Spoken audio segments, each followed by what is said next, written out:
Good evening. Welcome to all of you here this evening. Can you hear me? No. Is the microphone on? Here we go. I want to welcome you all to SCI-Arc's first evening of the Design Forum series for fall of '85. I'm Rosemary Rabin. I work at SCI-Arc, and I also coordinated this series for this evening. I'm glad to see you are here. Quoting from Edmund Bacon, famous planner, the building of cities is one of man's greatest achievements. The form of his city always has been and always will be a pitiless indicator of the state of his civilization.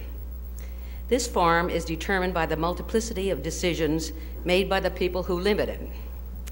In certain circumstances, these decisions have interacted to produce a force of such clarity and form that a noble city has been born. On the other hand, Kevin Lynch has written that a beautiful and delightful city environment is an oddity. Some would say an impossibility. Not one American city larger than a village is of constantly fine quality, although a few towns have some pleasant fragments. It is hardly surprising then that most Americans have little idea of what it can mean to live in such an environment. They are clear enough about the ugliness of the world they live in. They're quite vocal about the dirt, the smoke, the heat, and the congestion, the chaos and the monotony of it. But they are hardly aware of the potential value of harmonious surroundings. They have little sense of what a setting can mean in terms of daily delight, or as a continuous anchor for their lives, or as an extension of the meaningfulness and richness of the world. The SCI-Arc Fall '85 series will offer 5 perspectives on urban development in Los Angeles, including discussion on such issues as housing, economic growth, planning and urban design, and the concept of multi-use buildings in an urban context. Mr. Jon Jerde begins the discussion tonight by presenting an architect's view of what makes cities work for people. The series will continue on consecutive Wednesdays through November 20th. Sam Hall Kaplan, design critic from the Los Angeles Times, known to most architects, will present the design critic's view on October 30th. Ed Helfeld, administrator of the Community Redevelopment Agency of Los Angeles, speaks from the planner's view on November 6th. And Wayne Ratkovich, president Ratkovich, Bowers, and Perez, presents the developer's view on November 13th. Final session of the series will be held on November 20th, when the citizen's view will be presented by a panel of representatives from the community, including Mark Pisano, executive director of the Southern California Association of Governments, as a panel moderator, Leon Whiteson, the architecture critic of the Herald Examiner, and Dan Garcia, president of the Los Angeles City Planning Commission. We invite you to attend all of these evenings. And now it's my pleasure to introduce our speaker for this evening. Jon A. Jerde, American Institute of Architects member, studied fine arts and engineering at the University of California at Los Angeles, and he received his degree in architecture from the University of Southern California. About 8 years ago, Mr. Jerde established the Jerde Partnership, Incorporated, to offer complete architectural and urban design service to public and private clients. Today, his firm of 90 people specializes in designing mixed-use projects and in planning and revitalizing communities and entire downtown areas. The Jerde Partnership currently has projects in 12 states, including the Horton Plaza in San Diego, which recently opened, Circle Center in Indianapolis, Bellevue Center in Bellevue, Washington. Mr. Jerde, as president, recently had the privilege of serving as design program director, environmental and coordinating architect for the 1984 Olympic Games in Los Angeles. In a recent issue of Design Quarterly, the editor writes, led by design director Jon Jerde and design manager David Meckel, both of the Jerde Partnership, and creative directors Deborah Sussman and Paul Prasia of the Sussman-Prasia Company, the Olympic environmental program did what it was intended to do: provide instant visual recognition of the Los Angeles Games and solve the associated architectural design problems such as circulation, life safety, and security. Their combined efforts resulted in what might be called by some graphic architecture, I'm very pleased to welcome Mr. Jerde here to SCI-Arc.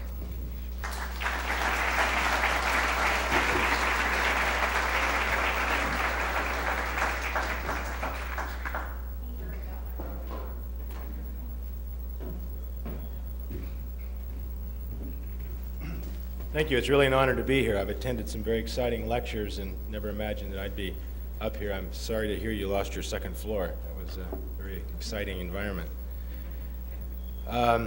I hadn't heard that quote of Ed Bacon's, and it was actually the way I was intending to begin, and that is that a city, I think, is the mark of civility of a civilization. In other words, to the extent that it has evolved, that is the measure. All other things are subset measures of that. And if we look at the United States today, or America, and try to apply that measure to our own cities and communities, I think we fall radically short. And we are, as a group, and our sort of extended group of people, are passionately committed to sort of changing that and moving back to a reconsideration of the city, both the found object and the revitalization and aliveness in existing cities, as well as converting suburbia into more intelligent urban forms and then creating new, unique forms in and of themselves. What we've found is that the whole art of city making has, in a sense, vanished. And there's a very good probability that there wasn't any formalized art ever in history. All the great cities that we look at as models now, whether it's Singapore and Hong Kong or Europe, Paris, London, and so forth, are really things that took many, many hundreds, if not thousands of years of trial and error to finally form up to be the sort of mechanism and organism that they are today. And I don't know how many of you have an opportunity to travel a lot, but it's astounding to go back to Venice 20 years after the last time you were there and find the same head waiter in the same restaurant with the same jokes and the same kind of point of view, and this marvelous tuning that has occurred with regard to the carrying on of life, and it's become a regular rhythm and a sort of a pattern. Well, that took many thousands of years to happen. The United States is, the other thing as I was thinking as I was driving over here, is that we have such an incredible opportunity, all of us, to live in this year and this planet in Southern California and Los Angeles, because this is where it's all going to be happening. This is the place that will demonstrate sort of the new direction, the new way with regard to things like urbanism and architecture, communal activities, and the coming together of people. I think the reason for this is that if you were to take a pole in Belgrave and begin to move in increments moving to the west, each increment of movement towards the west, your every action is freed up a little bit. You're less drawn down by the history, you're less drawn down by the traditions and the culture, and you still have more options left. And as you move into New York, through Chicago, Houston, Dallas, and move out into Los Angeles, we are out here very young.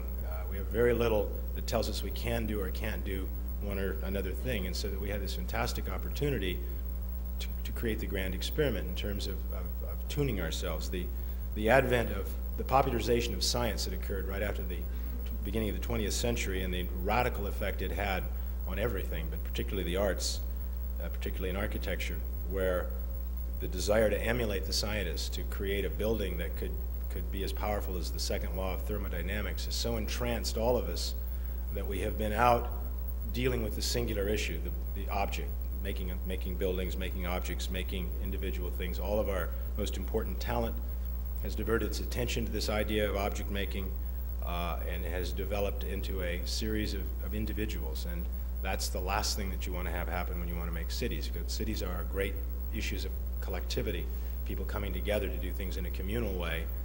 And we find that that's one of the most important primary pieces, is to begin to generate a co-creative attitude amongst one another, amongst ourselves, to begin to make those first steps of bringing cities together.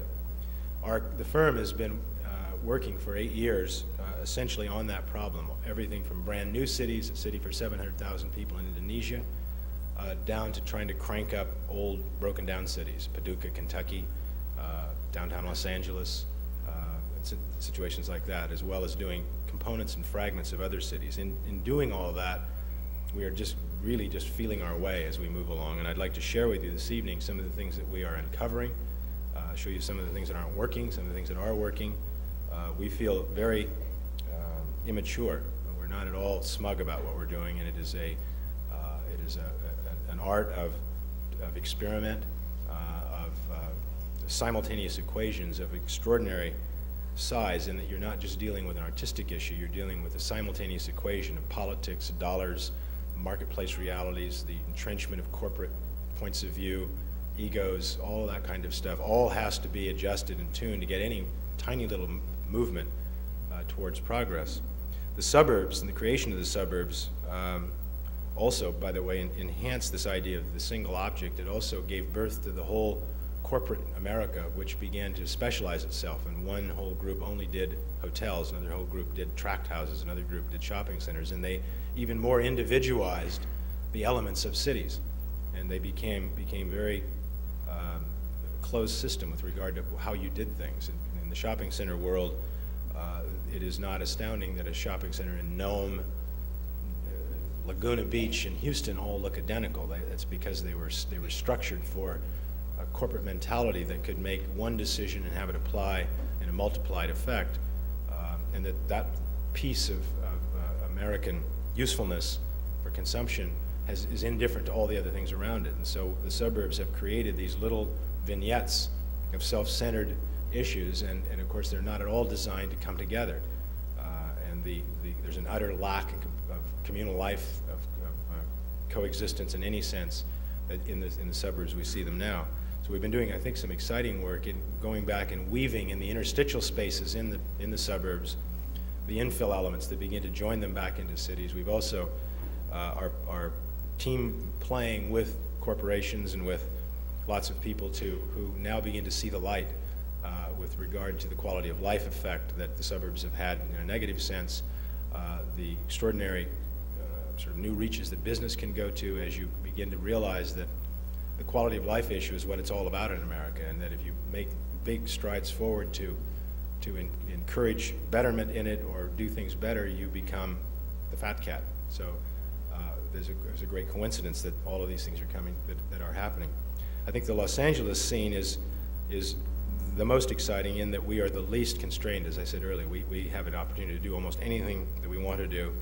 And I think that what California has always been about is the bringing together of things.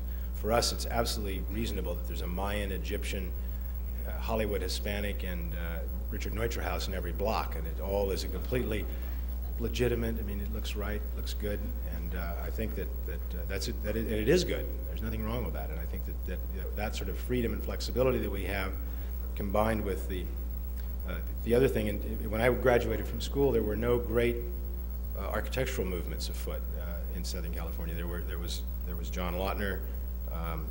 Very few people that were actually out doing anything other than doing the ordinary. And now we have this incredible flotilla of people that are doing exciting work from the very smallest scale up to the very largest scale. What we are looking forward to is a bringing together of all of those people, or those that are interested in this kind of a pursuit, to go along. So let's get into the slides and see what I can show you. You want to turn the lights off? The city-making game, we find, is something that really has to be reinvented, because it involves everything. It involves the physical senses, the object-making world. It involves issues of vitality and aliveness. It involves intelligent geography, the creation of neighborhoods and districts, and all of the kinds of things that begin to come together to form. And city, to me, is not the dead physical holder of all this stuff. It's the alive spiritual event that happens in and amongst it all. And the bringing back together again of diverse uses and diverse purposes into physical settings that are encouraging to have the walls break down between various things is a very elusive business. And I'm going to try to point out some of the key things. The whole issue of the single object, or the self-centeredness of architectural pursuits, that is the corporate image building, the department store, architecture as advertising. All of these kinds of things have conspired against the city for purposes of self-aggrandizement and not a sort of collective community. The ability to make inroads into these now almost prototypes or standards for American business is, I think, one of the toughest things that have to happen. It is a bad business move to put shops in the bottom of a corporate office building. It's a bad business move to build hotels on the tops of shopping centers and that sort of thing, because of the confusion of just simply image. We think that we have found certain ways that these combinations can be created that are both exhilarating in terms of the image and the product, and also in terms of the interest and sort of attraction to the general public at large. The communal experience, I think, is the key to the thing. It's not us architects or thing makers that dream this up. It's the culture itself that decides it wants to happen. And we've sensed a tremendous swing in the culture, again, most exemplified in Los Angeles, from privacy back to a communal existence. Jim Rouse opened what in effect is a glorified fruit stand in Baltimore and brought 19 million people out in the first year. And clearly it was not to eat apples, it was to be with other people. And I think that the John Nesbitt in Megatrends suggests that it's this high-tech, high-touch thing, is that as we become more and more traveling on blind faith with regard to things that we have no idea of how they're working, computers and high technology and machinery and so forth, that with every increment of move in that direction, we have an equal and opposite increment to go out and want to chop wood. So the communal experience is certainly a part of that, and it's this desire for communality. It's the thing that everybody most has accused Los Angeles of not having. It's the thing that our experience in the Olympics, for instance, was that this was one of the most cohesive, turned-on cities that I'd ever seen in my life, so that we know that the passion is there to have this happen. We're working in, say, Indianapolis, which is a wonderful sort of a model of American cities, where there's this incredible desire to come back and inhabit the center city. Los Angeles is a much different kind of problem, however. We don't have the traditional problem of just making our downtown work. We have 82 downtowns, and each one is a very valid one. So the issues of Silver Lake and of Hollywood and West Hollywood and Santa Monica and Pasadena and Glendale and all of these kinds of places, each is its own sort of subset game, and then each one sort of joins together to reinforce larger areas. So this idea of creating districts, arts districts, theater districts, financial districts, and so forth, and really reinforcing them as an intelligent array for the larger community is, I think, one of the more interesting things that's going to be going on. When you go back to Europe, and again, it's amazing how it continues on and on and on. There is such an unbelievable freebie going on just in terms of the ordinariness of life. I was in the left bank 2 weekends ago on the Rue de Four, and it was just an unbelievable experience with the sidewalks so filled with people that they had to spill off into the streets. The automobiles were, out in droves, and this incredible sort of energy of people going along and pursuing, I think, one of the great recreations of life, and that is just this sort of ordinary communal experience. If you were at anywhere around Expo Park during the Olympics, there was people that had no interest whatsoever in the games, were there strictly for the relationship to be with other people. It was one of the most rewarding and enriching experiences that I've ever had. The area that we're trying to focus on then is somewhere in a mid-distance between the true and complete, the complexity of a total city, and certainly it's something beyond a building. So it is this weird flutter period between a building and a city, and it is an intelligent f-stop, if you know what I mean. It is a thing you can get your hands around and begin to form an opinion about. When we first did Horton Plaza, which is 13 acres in downtown San Diego, we built a model about 25-foot square that was hyped in every way you could do something. It had lights and sound and spotlights and, I mean, everything that in the world that could happen to it. And in our opinion was unbelievably beautiful. And we had the first showing where the mayor and all the city council people and the developer and all of his financial partners and all the department store people and the hotel people, and they all showed up, and we put on a great show, and not a single person said anything.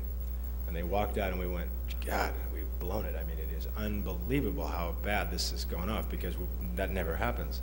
2 or 3 days later, we began to get phone calls with people going, that was incredible, unbelievable. And what had happened is that they were relating to 6 blocks of a city, and when you relate to something, you always relate it to something else, like a shirt, you think of all shirts, or a pen, other pens. No one walks around with an opinion about 6 blocks of a city. So it took this sort of distillate time to begin to get a sense of what was going on.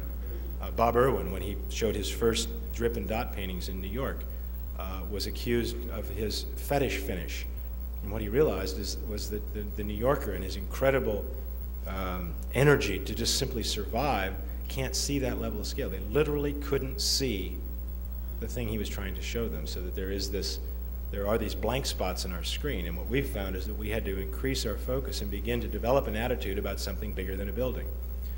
That it will be, I think, an amazing breakthrough in the architectural profession as we begin to sense what it means to have 9 buildings sitting together. 9 of our own buildings is an exciting problem. Now about 8 other guys in you, and then it really becomes something terrific. And it in no way, in our opinion, dampens creativity or discourages individual brilliance. It rather adds an unbelievable spin to the problem that is incredibly challenging. So that's essentially the focus for a project. An example of that is a competition we're in right now in San Diego, in Santa Barbara. Santa Barbara is a, oh good, Jen? All right. Santa Barbara is, as you know, is a mothballed city. I mean, it's been extremely preserved with regard to the original Hispanic vernacular architecture was created in the 20s, and they've just held a competition to develop 2 blocks of State Street, which is essential to the continued vitality of the downtown as a major commercial target. And the ground rules of this thing, without it being stated, were obvious, and that is to continue the vernacular and to do it in a way that simply added to the menu of pieces that are there now in a way that was positive, however, introduce, you know, this is a scale of project that's never, ever come anywhere near to Santa Barbara. So the idea then was our project in the left-hand screen is the top series of parts. The bottom series of parts are the existing important vernacular architecture buildings of the city, and one of the tests was in the overall just pattern of pieces, is the pattern extended by the project that we are proposing.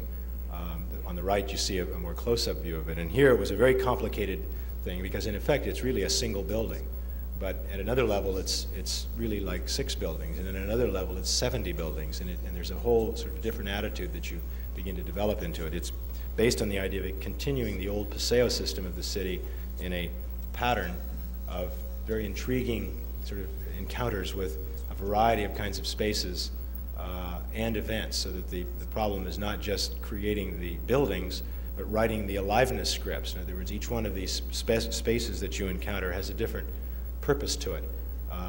It also has an entirely different environmental charge. It has a whole different atmospheric charge. It has a different sort of functional charge. There's a marketplace, and there's a sort of a bazaar. There's a fine arts district. There's a communal meeting square. There is the forecourts for department stores. There's the major sort of interchanges of pedestrian activity, so that it was written then as a score of 10 significant spaces illustrated on the right without context, and shown on the left in the figure ground drawing as spaces 1 through 10, so that the problem here was this 1 building to 4 buildings to 9 buildings to 60 buildings, simultaneously sort of seeing it at all those different levels and then coming up with one sort of solution to it. This is a little sketch of the Mercado, which is an outdoor shopping area or bazaar-like area that looks over one of the main streets in the city. The art of city making, I said, is this lost business. We've just been approached by the client to do 2,500 acres up in the Simi foothills called Porter Ranch, and the profile is seen on the left as sort of an exaggerated profile seen on the right, and the client had conventionally planned it with single-family houses down to the freeway's edge, and they wanted to add in a commercial component, but had no real support in the city planning staff and so forth. And so our notion was because the only way to have done it in their minds would have been to continue the traditional San Fernando Valley Strip commercial, that is a hotel site with a parking lot and a building in the middle, and a shopping center site with a parking lot in the building, and then the fast food stands and all the kinds of things that normally make up the suburban texture. We had been working for a long time on this idea of a growable, expandable kind of phasable community that would, if you took a bulldozer and just scraped up 5 miles of any average thing and brought up 3 pet hospitals, 4 car washes, 6 department stores, 7 of this, an inn, of banks, savings loans, and all that stuff, but simply by redescribing the spatial context that they all sit in and doing some rather simple layering and allowing it to happen over time, as you see in the slide on the right, that you literally could come back and construct very closely coupled, pedestrian-related, but all automobile-based context for people to live in. When this was shown to the city, Cal Hamilton was said as the most exciting thing he'd seen in his 22 years as a director, because it truly began to deliver on the sense of a center, that is an organized place. The drawing on the left is a portion of the city itself. The white area, we didn't draw all the housing as it came down, but the housing comes down the mountain and then just simply drifts right over into the project and inhabits most of the rooftops of the upper portion of the screen. It goes through the sort of commercial downtown core and then out to the sort of office district, which is out on the forward leading edge. This is another one in Austin, Texas, where it would have been conventionally done like, between the X off-ramp and the Y off-ramp on the Santa Ana Freeway, a series of freestanding reflective glass buildings that would have had parking lots around them and a hotel. And we tried to convince them that they could make a combination of parts that would combine together to form the beginnings of a whole new urban form, a village, if you will. So this project has shopping, restaurants, hotel, office, research, a public library, and all of these things that are stretched along the brow of a hill. And the key thing here, Richard Orn, who's a SCI-Arc teacher, did most of the work on this one. I think did an incredible job at developing an architectural language that allowed individual expression for pieces or chips of the project, but when they were all reassembled, still gave you a sort of a collective bigger statement. So in the drawing on the right, which is an elevation of a portion of the project, you can see that there are many, many fragments and parts, but they're all drawn together into one sort of common language. That's a very primitive step towards the kind of thing that excites me, and that is to get a co-creative bunch of people who would be interested in that sort of pursuit to create very large combinations of projects. As you'll see in some of ours, as they get really large, it is beyond reason that one person would do them or one group would do them, because it misses the whole pluralistic argument and dialogue that can happen when you have many different people coming together. When it's done conventionally, you end up with Century City, or the South Segerstrom's project along. That isn't enough, so you have to get this sort of kindred soul going. This is a project that we have that is a component of a much larger project. We're working with Helmut Jahn in Chicago, and it's a 7-level city within a city. There are 2 60-story buildings that flank our project, and our project is the purple is the public space, and the white is the sort of solid void around it, and it is the block between Daly Center and Marshall Fields in the Loop in Chicago, and it has all of the aspects of a horizontal city, except this is a vertical city. It has a fine arts district, an entertainment, an evening adult bars, restaurants, nightclubs, a children's area, an electronics zone, and it's all discovered in this sort of vast stepped space. The sketch on the left, we began to develop a sense about this the same way you would a Heidelberg, let's say, where you'd have the north slope with certain kinds of trees, and you'd have the south slope with another kind of trees, and you'd have the sunny side and the shady side, and the project is of such a scale that it can begin to have these sort of geographic characters that then begin to form the kind of pieces that that make the project up. This is a down view of it and a cross section of it, and it is a very elaborate project. I think it has about 450,000 feet, and is contained in like a bell jar, so that it has levels that tie into the freeway system, the subway system of the city, and then the main streets, and then in a higher sense to the higher buildings that go up and around us. The idea of eccentricity is a word that we're using more and more. Los Angeles it's the 2 biggest thing it has going for it is the grid and light, and it is the grid that is a defiant element. And when you are trying to create placeness out of no placeness, often we found that by eccentrically dealing with the grid, touching it in a certain way, magical things begin to happen with regard to the notion of creating district or neighborhood or a special kind of place, so that we have found that by purposefully going in and tweaking the grid, we're able to get a foothold to build these little pilot lights that hopefully and eventually begin to grow out and form their own new district sense and so forth. And a good example of that is a competition that we won in Indianapolis that is now going through all of the political throes, which is to take 4 blocks of the downtown. They're sort of the key 4 blocks of the city, the point block of which fronts on Monument Circle. That's the disc on the lower end of both slides. This is a wonderful Andy Hardy memorial to World War I veterans with a great obelisk and statue surrounded by a series of early 20th century infill buildings and then missing pieces. So our project is using that as in effect a doormat, is to travel through the city and skewer together many of the elements that are today unrelated, and to produce a quantity of a critical mass of stuff in terms of theaters, galleries, shops, restaurants, hotels, new office space, and so forth, so that you get an overcritical mass number of things to start the engine of the downtown.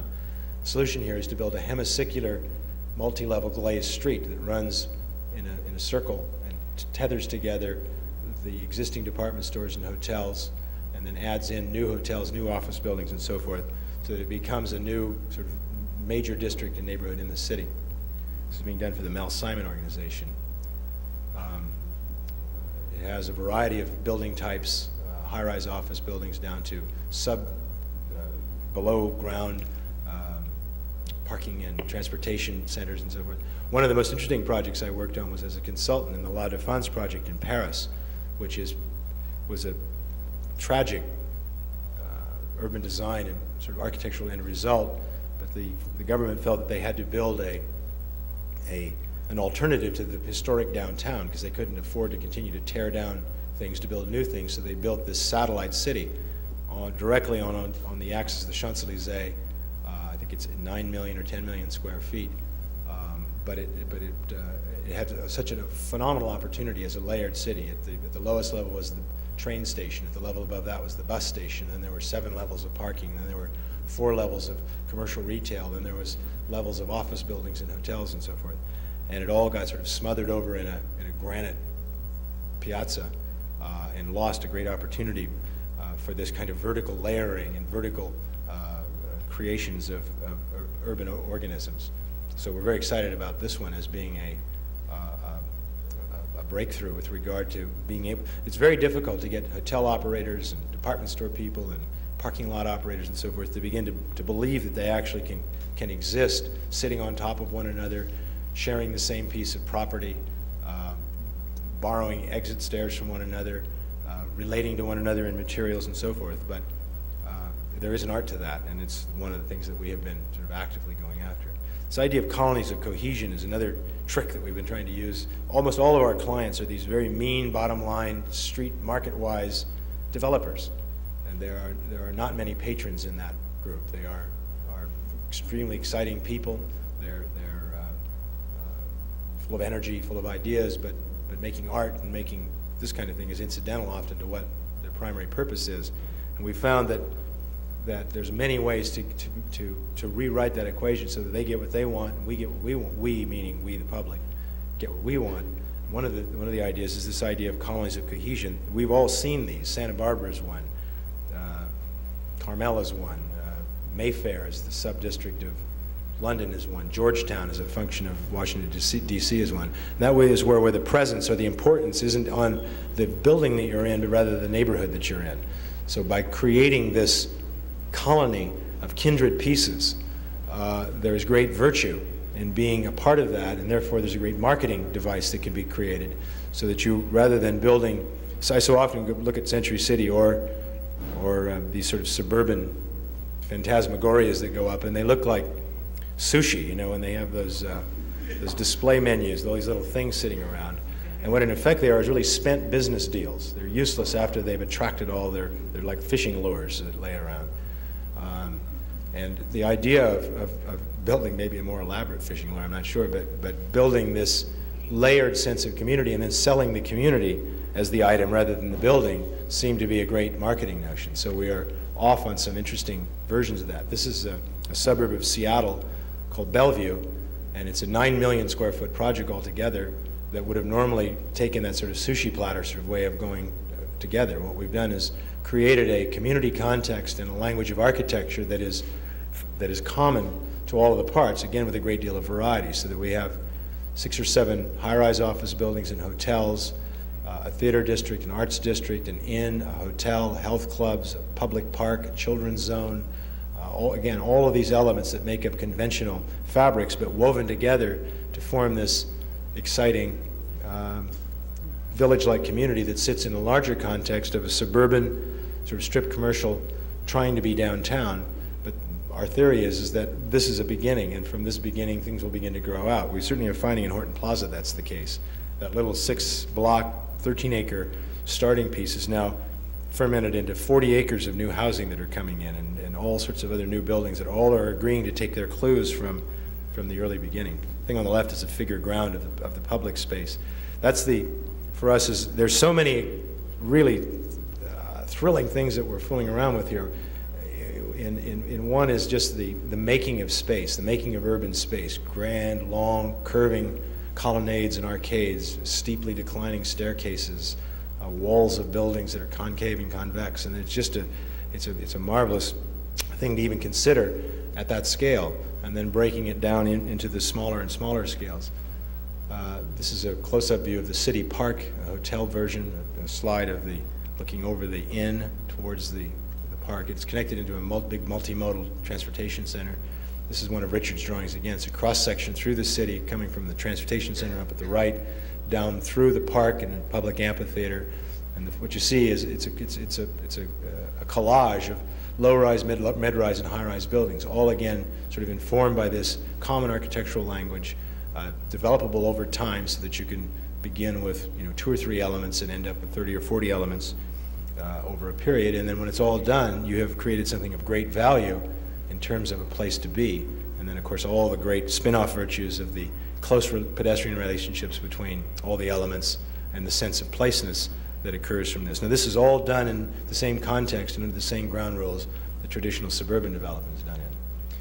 The idea of an urban kit of parts, the kit of parts thing was the way we ended up solving the Olympics, and that is to create a catalog of pieces that look like they would serve all kind of problems that one would encounter, and then just give the catalog to a lot of people and have them, begin to work with it. It really worked. We had, I think, 160 people at one time working in our studio, and then we had another 40 firms somewhere in the city all working out of this catalog.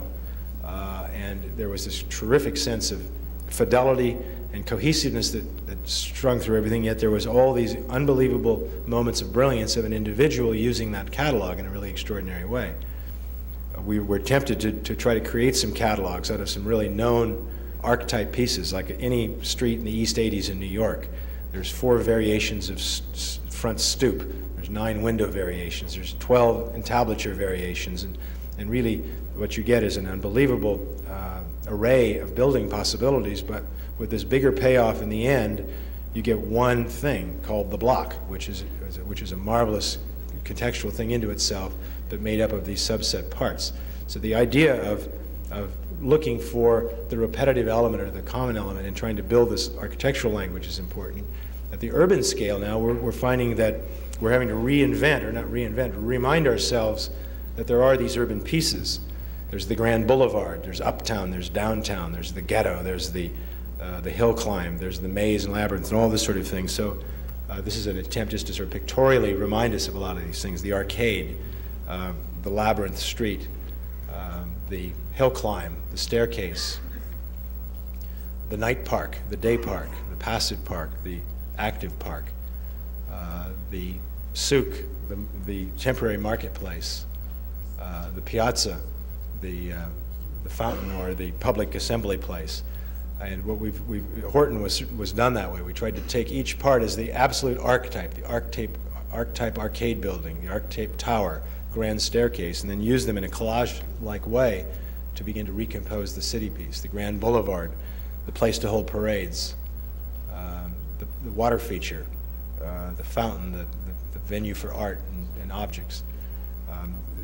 Using this idea of a catalog of large-scale pieces, urbanistic pieces, and then using those pieces to compose these things has been a way of understanding this sort of flutter zone between building and blocks as a sort of a common element. The idea of districts becomes very intriguing because we're clearly not just working with object making or physical making. We're trying to sew together patches of aliveness, rich man's neighborhoods with common guy's neighborhoods, with highfalutin shopping areas, with marketplace areas, with teenage zones, with all these kinds of things. Each one of them radiate their own aliveness quality, and at the same time they each kind of conjure up their own sort of setting, and then when you begin to elaborately weave them together, you're on your way to city making. And we've sort of lost that. We have a tendency to continue to look at the scale, certainly less than a city, and less than that thing bigger than a city, and less than a building. And so districts was another handle at getting at it. These are figure ground drawings of a whole series of projects: San Jose on the left, Santa Barbara, California Plaza in downtown Los Angeles, Citicorp in downtown Los Angeles, that are all districts. Each one of them claims, and in some cases, poly-districts. They have more than one thing going on in them. But using that as a great sort of lever to be able to comprehend. Most of all of our work starts at an aerial photograph scale. We never are down to triangular architectural scales for a long time, because you're looking for these bigger patterns to be created. Santa Ana, Westfield, Beverly Hills are more of these patterns. Each one concocts to be something very special. Horton Plaza on the left and on the right, as you'll see in a bit, is a whole series of districts. It was one of the key pieces to Horton was to make it not a shopping center, but to make it a kasbah, or a zone of the city. It had to have a geographic intelligence to it, so that we went through giving names to things. On the left is a sort of a ginza, a whole neon section of the city. On the right is the high fashion zone of the city, down at the lower levels as you move between the buildings. On the right is the marketplace and the interconnection to the gas lamp, which is the old historic district of San Diego. On the left is sort of the grand piazza, the sort of major internal downtown space, the major assembly space. On the left is the marketplace, which is literally a farmer's market that spills out into the residential district. On the right is the sort of the popular zone, the we the people kind of a section of the city, or of the complex. Scripting the city is another thing. That's artfully dealing with the districts. It's writing is really not the right word, but conjuring up the sequential experience of movement through the city, so that you can literally have, you're designing time in effect. Give me 8 hours of your day and I will do these things within that 8 hours. So that this idea of urban theater, or of writing, and we're certainly not we're not manipulating life in any sense. We're just providing the gentle background to what goes on in terms of the encounters as you move through a city. You know, in California, the great challenge is to get anybody on their feet and get them to move through a city. In downtown Los Angeles, as you'll see in a minute, we're doing a whole series of interconnected projects, or we have done projects that are now interconnecting with other projects that we're doing. This is California Plaza, which is the big Bunker Hill development up just off the Music Center on the right-hand side, up off the right, the upper right, and then connecting down into Pershing Square off the lower left at 1. The object was, it was 12 acres of extremely dignified, quiet corporate plaza, which doesn't have a great deal of interest in anyone except the one or two people that inhabit the top floors of the corporate buildings. And so the object was to be able to preserve that corporate quality, the dignity and the presence of the major reason for the project being built, on the other hand, begin to weave a life into it. And it became really obvious that this thing was a trail. It was a trail of breadcrumbs that led you through the city, and that this one could be connected to others. And the object would be to induce and encourage as much movement as possible. The menu of pieces here are really extraordinary. The new mocha that Isesaki is doing is, I'm too angled here to see the numbers, but you can sort of, is it 8? Okay, you can sort of see the number there. The Bela-Lewitsky Dance Theater, the old Angels Flight Railroad that's been in a warehouse, possibly the Children's Museum, 3 50-story office buildings, a new elegant carriage trade hotel, major residential towers, connection to the Crocker Center that McGuire did to the north, or the upper portion of the project. So what we did is wrote a scenario of encounters, a serial series of environments, atmospherics, and events that would draw you through the city, connecting you to the Music Center in the upper right, and Pershing Square in the lower left, and then having them be cogent as a package themselves to draw this captive in-city population at lunchtime and after work, and then also become a beginning viaduct for pedestrian activity in the downtown. Each one of the zones, and I won't go into all the specifics of it, each one of the zones is a very distinctly separate purpose, separate environment, and atmospheric.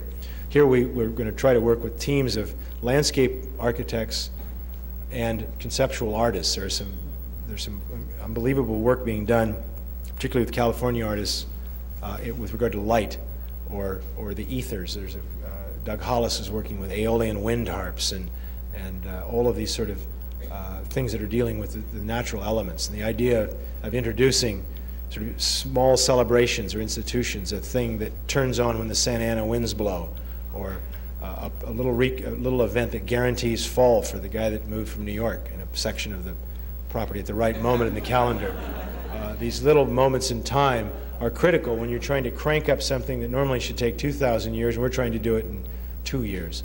So that the idea of searching for institutions and creating them, the story on this is very exciting. Right? Where it is at this moment in time, we're not clear on, but it was a great exercise in trying to do this. This is a section through it, up the hill climb and across through the city.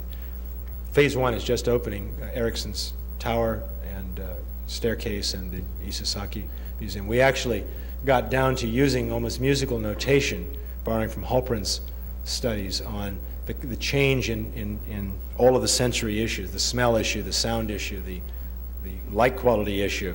We use the word atmospherics as being sort of the simultaneous equation of all those things, and these were some diagrams that were done to sort of document the movement through the area. In terms of districts themselves, we are beginning to see the downtown. We are working on a commission to try to look at another set of parts or a device to enliven the music center plazas, California Plaza, something to do with Pershing Square, all of the urban design consequences of Pershing Square. We've worked on the 7th Street retail umbilical, and we're just about to open Citicorp. That drawing on the right we call it the necklace drawing, actually records all those projects. When you just get those projects down, you realize you've created this necklace of continuous event that could be, on all the things I've said earlier, scripted. You can create and write aliveness themes for these things. You can create reasons and districts and all the other sort of business to begin to give it a credence, and that is the real challenge in Los Angeles. And it's our feeling that if you give an incredibly colorful reason for being out on the streets, people will begin to use them. The problem is there is no reason for being, therefore they're not being used by pedestrians. So this is all part of the Pershing Square studies we're doing. This is actually the first necklace drawing that by no means records the only possible pathways, but it records the very easy ones, and in effect becomes a Paseo system that overprints the grid of the city. And this work is ongoing now, very exciting. This was one we just not discovered because it's been there for a long time, but there's this unbelievable axis that relates Arco Plaza on the far left clear over to the Actors Theater, which is off the screen on the far right over in Spring Street.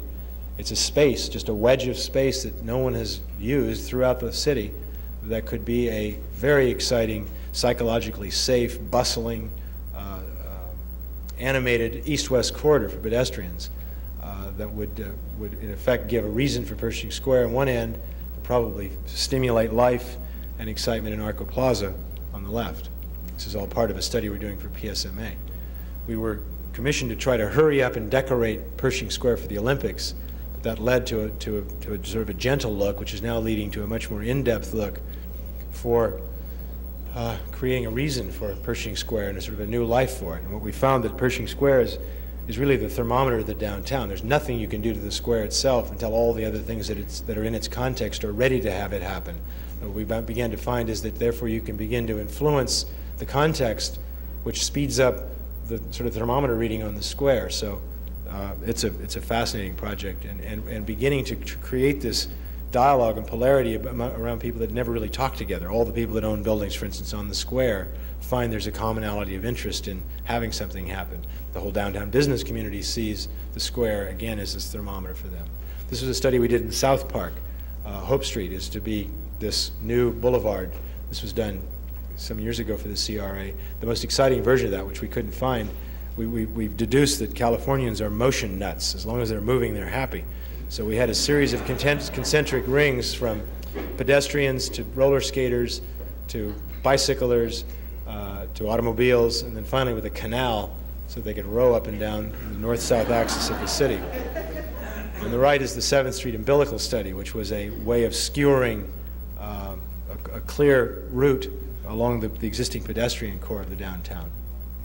Urban elements is like I referred earlier, the urban kit of parts. That is, these archetype pieces, the glazed street, the arcade building, the tower building, all of those kinds of things. And through a whole series of building projects, we are kind of refining our sensibilities about that. One of them is the West Side Marketplace, which is a rather conventional shopping center, but gave us a chance to kind of experiment with this familiar model of the glazed street, which connects two department stores, but it was an exciting piece. Now, from my point of view, this is now one of the catalog parts that we begin to use as we weave larger patterns together in larger, urban contexts. It's opened about 3 months ago. This is a project that we are hoping for a really rich result. We're sort of guaranteed a good result. It's a very suburban parking lot between the Santa Ana and the Garden Grove freeways in Santa Ana with a very aggressive development program of 4 million square feet of office buildings, I think 1,500 hotel rooms, and 1.5 million square feet of retail that all will come in over time. And we have seen it as a connected spaceship city that is all interrelated with all of its pieces. Phase one is the diagram on the left, which is the shopping component in the first tower. It will start construction just in the beginning of the year. And here, one of the big things, of course, was the shopping center was invented in the suburbs, and to begin to convince the industry and to change the animal to begin to interrelate not only as an introspective thing, but as an outward-looking thing and a thing that can be joined onto is a fascinating business. So, the city-making thing is the major focus, where we think the most exciting work can be done not only in revitalizing older cities like Los Angeles, but is converting the suburbs into cities. This is a commission we're doing for the Irvine company, Don Bren, to take the old Fashion Island Shopping Center, which is the sort of centroid of a major ring road of a series of those sushi office buildings running all around the outside, but nothing connects to anything. You literally get in your office building and drive over to the shopping center to eat, and it makes no sense because it takes much longer to get in your car, drive it, and park it, and get out of it than it does just simply to walk there, except there's no place to walk. So it also is slightly a dinosaur at this point in time because of the development of other more state-of-the-art projects being more tantalizing with regard to their tenants and their department stores and so forth. So we convinced them that the standard prototype shopping center is a kind of a waning animal anyway. Why don't we try to go as far away from shopping centers as possible and begin to create a town or a center? There is none in Orange County, so this could become the town of Orange County so that people would come to it. So that what we're doing is taking the buildings that you see on the left and the first phase, converting them to the complex that you see on the right, which has a main street and an uptown and a downtown and side streets and an arts district and all of these sort of subset pieces that begin to form a much more cogent urban field. On the left is the spaces the interstitial spaces as we find them today. On the right is our reconstruction of those spaces in the main street sense. All those little radial spoke things are also subset streets and spaces that eventually produce the thing on the left, which the next phase would be to develop the air rights of the parking structure and extend out and begin to connect into that ring of other buildings. So we now have a continuous fabric of activities for both housing, garden offices, shopping, dining, cinemas, performing arts, all that sort of stuff now woven together into one big sort of tapestry that hooks all the stuff together. This you can do anywhere. You can do this and weaving it together. On the left is the figure ground study of just the public circulation spaces. On the right is the script that creates the various districts and neighborhoods and the tenant sort of strategies as you populate them. We're finding that the leasing of these things is a very creative problem. It's like casting for a play because you want to have certain kinds of things happen and you don't want to have sort of the standard off-the-shelf kind of stuff happen, so that it becomes a very subtle and specialized business in and of itself, just being able to find the inhabitants for the boxes.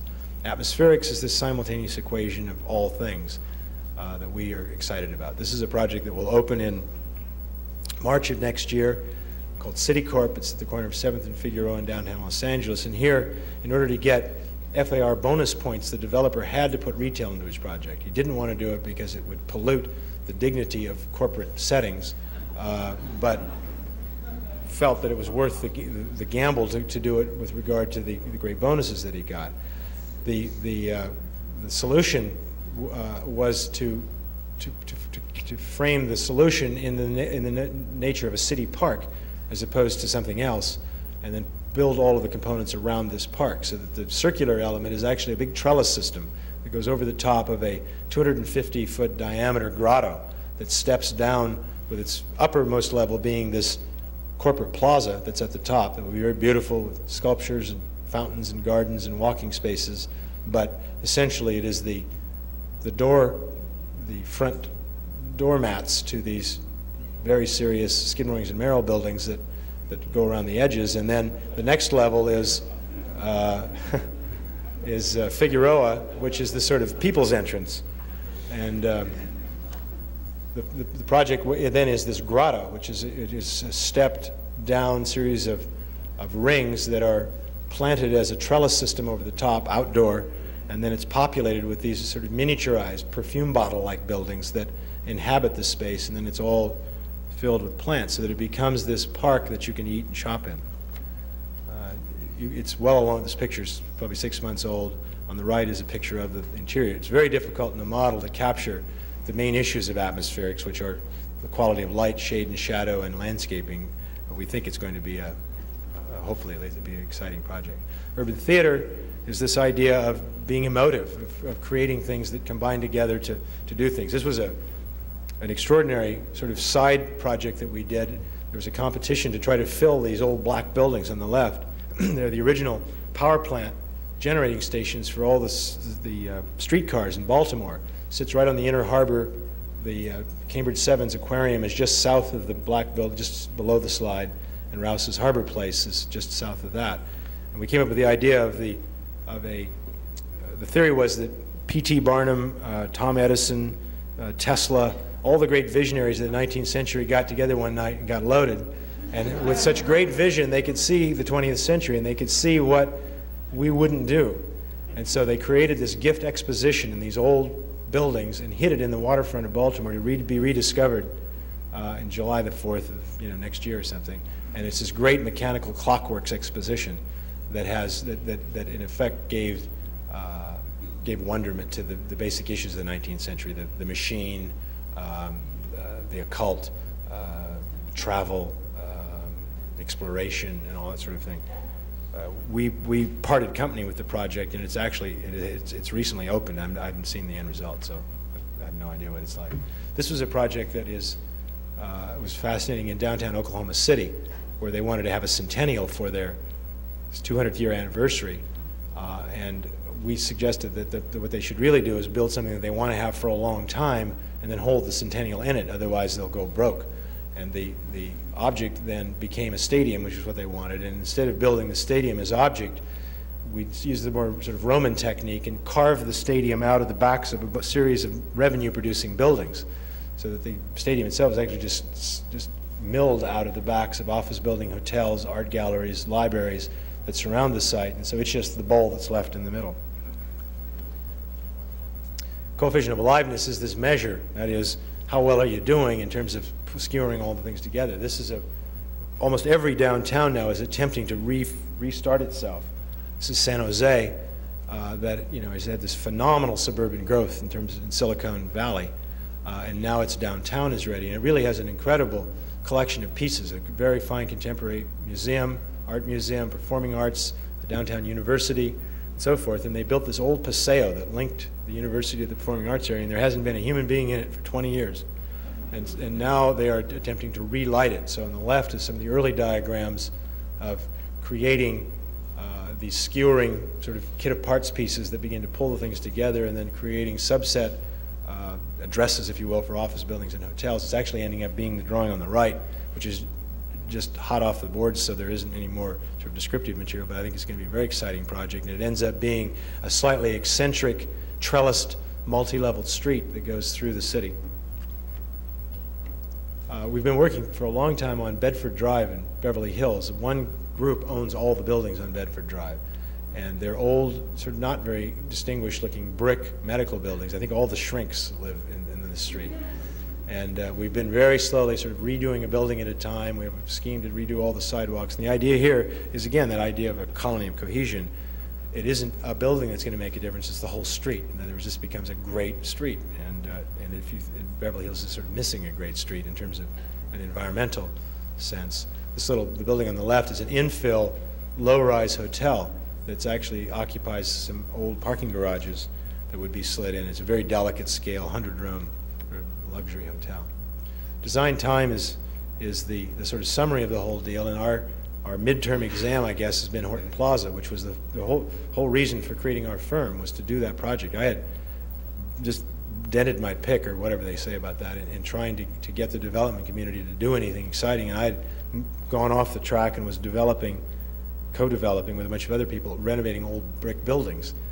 And an old client of mine came and said, all this, I've been yakking about this kind of stuff for years and wasn't getting a whole lot of takers. And he said, all the stuff you've been laying on us all these years is about to happen in San Diego. Come out of retirement and let's do this one project. So on the strength of that, we went out, and that was the formation for this thing, which is called Horton Plaza. It's named after Alonzo Horton, who founded the downtown of San Diego. There's a little park on the right-hand screen, at the very upper right-hand corner, that little rectangular park with the two white sidewalks crisscrossing in the center. There's an Irving Gill fountain in the center, and that is called Horton Plaza Park. So that named the project. And the object here is a great gamble by originally the then Mayor Pete Wilson to make city making a political issue. In other words, his reputation was sort of hung on his ability to turn around his downtown. San Diego is, I think, the 8th largest city in the United States and the fastest growing county in the United States.